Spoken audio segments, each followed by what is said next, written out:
Hello friends, मैं मनीष चौबे और आप सभी का स्वागत करता हूं चौबे क्लासेस में।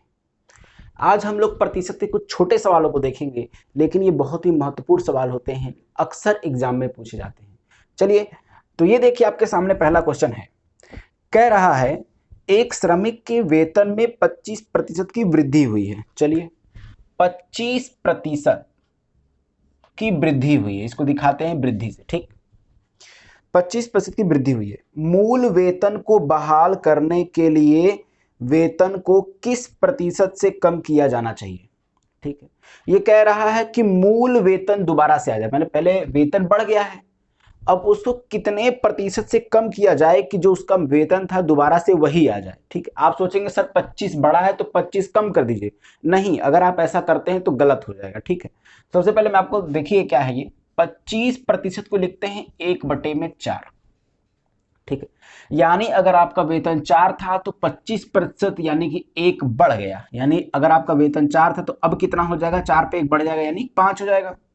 ठीक है, अब आप चाहते हैं कि मूल वेतन बहाल रहे, उस कंडीशन में आपको बस इसको रिवर्स में लिख देना है, यानी क्रॉस में।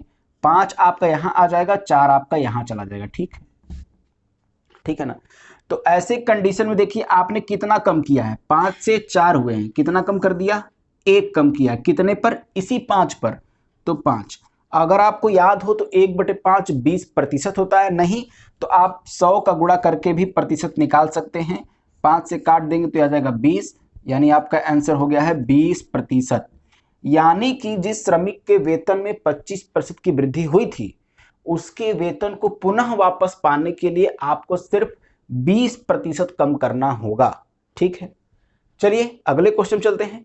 तो ये देखिए आपके सामने अगला क्वेश्चन है।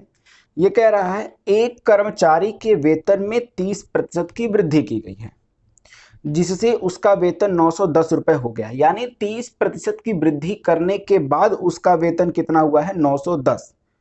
बढ़ोतरी होने से पहले उसका वेतन कितना था?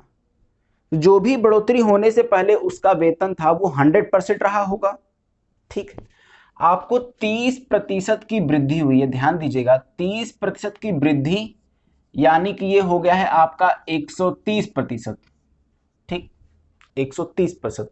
आपको 130% मालूम है, ये दे रखा है 910 के बराबर। यही दे रखा है कि आपका जो 130% है वो 910 के बराबर है। यही ना, सैलरी में 30% बढ़ाया तभी तो 910 हुआ है। यानी इस क्वेश्चन के हिसाब से 130% 910 के बराबर है। आपको चाहिए कितना? 100%, क्योंकि उसका जो पहले वेतन रहा उसको हम 100% ही मानेंगे। तो 100% आपको निकालना। पहले तो 0 से 0 काट दीजिए। अब आप काटेंगे इसको, 13 कम 13, 13 सत्ते 91, यानी 1% की वैल्यू कितनी है? 7। 1% की वैल्यू कितनी है? 7। आपको चाहिए 100%, तो 2 जीरो आपको ये इस साइड बढ़ाना है। इस साइड बढ़ाए हैं तो इस साइड भी बढ़ा दीजिए 700, यानी उसका पुराना जो वेतन था वो 700 रुपए था। ठीक है, आशा करते हैं कि आपको ये क्वेश्चन समझ में आया होगा। बहुत ही सिंपल क्वेश्चन था, अक्सर लेकिन एग्जाम में पूछा जाता है।